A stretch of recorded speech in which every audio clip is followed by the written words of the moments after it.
ನನ್ನಗೋಸ್ಕರ ಅಂತೀಯಾ sir? Paper bill ಕೊಟ್ರಿ sir. ನಾನು ಪಂಚೆ ಸರಿ ಇಲ್ವಾ ಸರ್? ಪೇಪರ್ ಬಿಲ್ ಕೊಟ್ರಿ ಸರ್. ಮನೆ ಮುಂದೆ ಬೇಕಿದ್ಯಾ ಸರ್? ಜೂನ್ ತಿಂಗಳಿಗೆ ಪೇಪರ್ ಬಿಲ್ ಕೊಟ್ರಿ ಸರ್. ನನ್ನ ಮಗಳು ಜೂಲಿ ಕರಿಬೇಕಾ? ಅಯ್ಯೋ ಸವಾಸನೆ ಬೇಡ. ಬಾರಮ್ಮ ಇಲ್ಲಿ.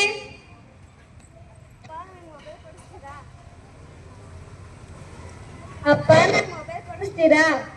ಏನಮ್ಮ ನಮ್ಮ ಪಂಚೆ ಸರಿ ಇದೆ ಇಲ್ಲ ನೋಡು. ಏನು ಪಂಚೆ ತರ ಹೋಟ್ಲಿಗೆ ಕರ್ಕೊಂಡೋಗಿ ಊಟ ಕೊಡಿಸ್ತೀರಾ? ಮಗಳು ಬಂದಿದ್ದಾರೆ ಈಗ ನಾವು paper bill. Madam paper bill ಕೊಟ್ರಿ ಮೇಡಮ್. ಏನಪ್ಪ ಸ್ಕೂಲಾಗಿರೋ ಬಿಸಿ ಊಟಕ್ಕೆ ಬರ್ಬೇಕಾ? ಅಯ್ಯೋ ಊರು ಕಿವುಡಾರೆ ಕುಟುಂಬ ಆಗಿದೆ. ಸವಾಸನೆ ಬೇಡ. ಹಾಗೆಲ್ಲ ಮಾತನಾಡಬಾರದು. ಅವರ ಮುಂದೆ ಮಾತನಾಡಬೇಕು ಎಂದರೆ ಮುಖದ ಎದುರು ಹೋಗಿ ಮಾತನಾಡಬೇಕು. ಅವರು ಇಲ್ಲ ಅಂದರೆ ಕಿವಿ ಕೇಳುವ ಮಿಷಿನ್ಗಳು ಬಂದಿವೆ, ಅವನ್ನು ಕೊಡಿಸಬೇಕು. ಸಚೇತನ ಇರುವ ವ್ಯಕ್ತಿಗಳಿಗೆ ಮನಸ್ಸಿಗೆ ನೋವಾಗದಂತೆ ಮಾತನಾಡಬಾರದು. ಯಾವುದೇ ಕಾರಣಕ್ಕೂ ಬೇಜಾರು ಮಾಡಬಾರದು. ಬನ್ನಿ ಅಲ್ಲಿ ನೋಡಿ.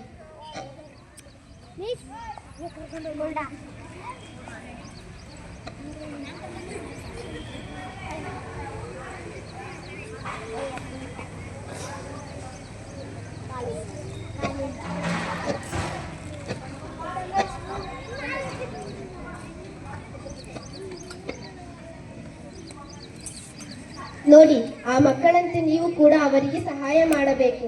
ಅವರು ಕೂಡ ನಮ್ಮಂತರೇ ಮನುಷ್ಯರು. ಅವರನ್ನು ಮನುಷ್ಯರಂತೆ ನೋಡಿಕೊಳ್ಳಿ.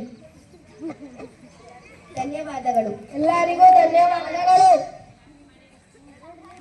ಆಯಾ ಪಾತ್ರದಲ್ಲಿ ಹೆಣ್ಮಸಂಗೌಡ, ಕೌಶಿಕ್ ಎಸ್ಕೆ.